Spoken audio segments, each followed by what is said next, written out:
நாங்கெல்லாம் பீட்டாவை ஒழிச்சு வெளியில தள்ளணும்னு வந்திருக்கோம். பீட்டா யாரியா? தமிழ்நாட்டை சேர்ந்தவனா, இந்தியாவை சேர்ந்தவங்களா? எதையும் சேராதுங்க.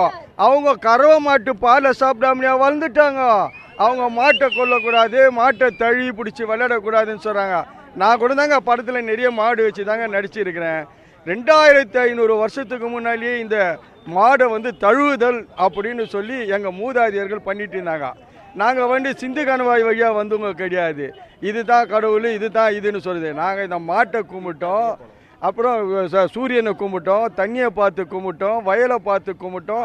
நாங்கள் அதை தான் தெய்வமாக நினச்சி ஓஹோன்னு வந்துட்டு இருந்திருக்கோம். இன்றைக்கி சிந்து இதில் நீரோ மன்னா வெளியே வாடா, நீரோ மன்னா வெளியே வாடான்னு சொல்லுவாங்க. ஆனால் நீரோ மன்னர் வாசித்துக்கினே இருந்தார். உங்களுக்கு நல்லாவே தெரியும். இன்றைக்கி நாட்டில் இருக்கிறவங்க தலையை தண்டவாளத்தில் தள்ளி வச்சு நிறைய இடத்துக்குள்ள அரசியல்வாதிங்க அரசியல் பண்ணி அரசியலில் வாழ்ந்தாங்க. அது மட்டும் இல்லாமல் சுதந்திர போட்ட தியாகிகள்னு சொல்லி இந்த நாட்டு இந்தியாவை வாழ்ந்துட்டு இருந்தாங்க. அதுக்கு அடுத்தது நாங்கள் அதாவது அரவணைச்சிக்கின்னு நடிச்சுக்கிட்டு வாழ்ந்துட்டு இல்லை. நடிகர்கள் முதலமைச்சராக கூட இருந்தாங்க நடிகர்கள்லாம். ஆனால் நாங்கள் நடிச்சுக்கிட்டே முதலமைச்சராக உட்காரணும்னு சொல்லி ஆசைப்படலைங்க. இங்கே நாடு பற்றிட்டு இருக்கும்போது நீங்கள் என்ன பண்ணுகிறீங்க?